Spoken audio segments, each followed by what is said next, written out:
নমস্কার বন্ধুরা, সবাই কেমন আছেন? আশা করছি সবাই খুব ভালো আছেন। আমার চ্যানেলে সবাই স্বাগত। আবার আমি চলে এসেছি আজকে নতুন একটি রেসিপি নিয়ে। আজকে আমি নিয়ে নিয়েছি পটল।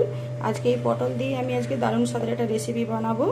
তো এই পটলগুলোকে প্রথমে আমি পটলগুলোকে ধুয়ে রেখেছি। এখন পটলগুলোকে আমি এই খোসা ছাড়িয়ে নেব। আমি আপনাদের কাছে খোসা ছাড়িয়ে নিয়ে ফিরে আসছি, আপনারা আমার সঙ্গে থাকুন। দেখতেই পাচ্ছেন এখানে সব পটলগুলোকে আমি কেটে নিয়েছি। আর পটলগুলোকে অবশ্যই কাটার আগে ধুয়ে নেবেন, ধুয়ে কাটবেন, তাহলে পটলে জল লাগবে না, আর সেই জন্য কড়াই ভাজার সময় আপনাদের খুব সুবিধা হবে। তো পটলের গায়ে আমি এরকম ছুরিয়ে করে এরকম করে অল্প অল্প করে একটু একটু করে কাট লাগিয়ে দিচ্ছি।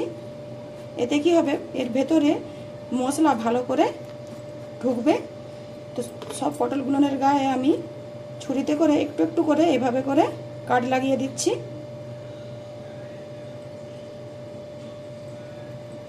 এতে নুন যখন মাখাবো, নুন আর মশলা সব পটলের ভেতরে ভালো করে ঢুকে যাবে, খেতে ভালো লাগবে। এই দেখুন, এইভাবে করে ছুরির সাহায্যে করে আমি সব পটলের গায়ে একটু একটু করে কাট লাগিয়ে দিয়েছি। এখন আমি এই পটলগুলোর মধ্যে মাখিয়ে দেব লবণ। সব পটলগুলো আমি ভালো করে লবণ মাখিয়ে দেব। অল্প একটু লবণ দিলাম, আর এরই সাথে আমি দিয়ে দেবো অল্প একটু হলুদ, দিয়ে সব পটলগুলোকে মেখে দেব।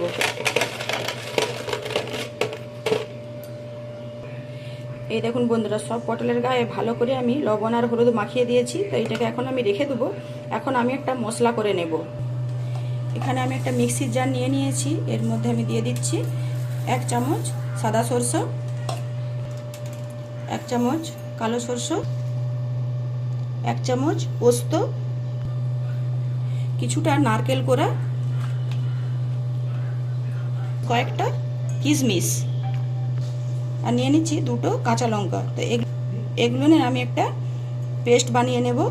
স্মুথ পেস্ট একটা বানিয়ে নিয়ে ফিরে আসছি। আর এর মধ্যে আমি দিয়ে দেবো অল্প একটু লবণ, তাহলে কি হবে, সরষেটা বাটলে তিতো লাগবে না।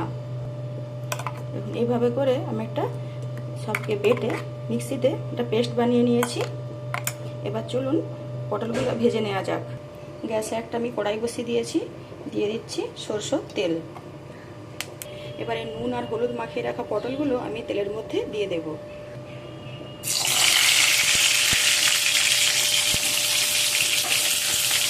একে একে সব পটলগুলো আমি দিয়ে ভালো করে ভেজে নেব।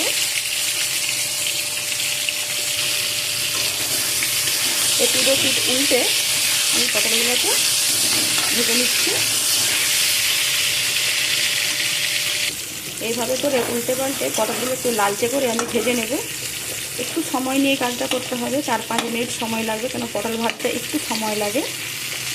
এভাবে করে ভেজে নিতে হবে। আমার আরও একটু ভেজে নেব, এখনও একটু ভাজতে বাকি আছে, আর একটু আমি ভেজে নেব। এখানে আমার সব পটলগুলো সুন্দর করে ভাজা হয়ে গিয়েছে। এইটাকে আমি এখন তুলে নেব।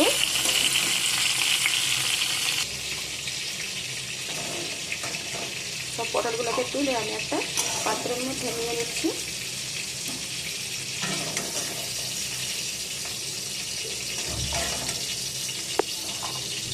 এখন ওই তেলের মধ্যে আমি দিয়ে দিচ্ছি একটা তেজপাতা, আর দিয়ে দিচ্ছি 1 চামচ গোটা জিরে, দিয়ে ফোড়নটাকে আমি একটু ভালো করে ভেজে নেব।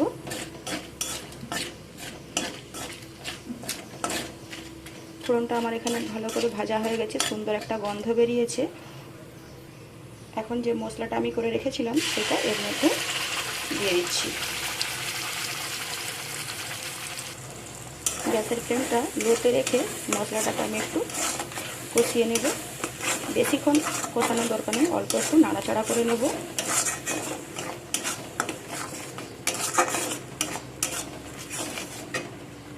এখন এর মধ্যে আমি দিয়ে দেবো একটু হলুদ গুঁড়ো, আর দিয়ে দিচ্ছি অল্প একটু লঙ্কা গুঁড়ো। আমি এখানে কাঁচা লঙ্কা ব্যবহার করেছিলাম, তাই গুঁড়ো লঙ্কার ব্যবহারটা অল্প পরিমাণে করলাম। আপনারা যে যেরকম ঝাল খেতে পছন্দ করেন সেই পরিমাণে লঙ্কাটা ব্যবহার করবেন। দিয়ে সব কিছুকে আবারও আমি ভালো করে নাড়াচাড়া করে মিশিয়ে নেব।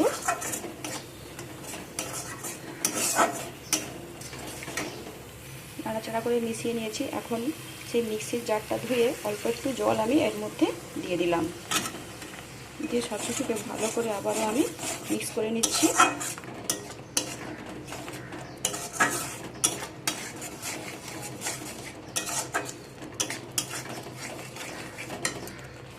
এখন এর মধ্যে আমি যে ভেজে রাখা পটলগুলোকে সব দিয়ে দিলাম, দিয়ে সব কিছুকে ভালো করে একসাথে মশলার সাথে সব পটল আর মশলা ভালো করে মিশিয়ে নেব।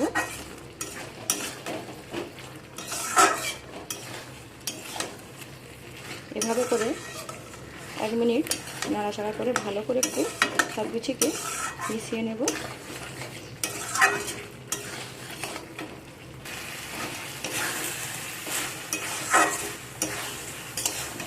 দেখুন বন্ধুরা, এভাবে করে মিশিয়ে নিতে হবে মিনিট খানেক।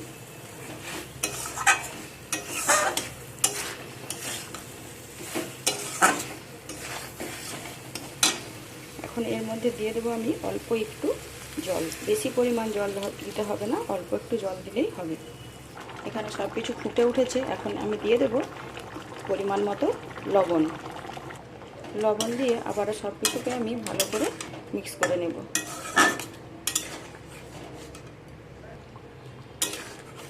দিয়ে অল্প আঁচে এটাকে আমি 2 মিনিট ফুটতে দেব। সবার শেষে এর মধ্যে আমি দিয়ে দেবো অল্প একটু গরম মশলা গুঁড়ো, আর দিয়ে দেবো 1/2 চামচ ঘি। তো ঘি আর গরম মশলা আমি এখানে দিয়ে দিয়েছি, দিয়ে এখন এটা পরিবেশন করার জন্য একদম রেডি। এটাকে আমি এখন নামিয়ে নিচ্ছি।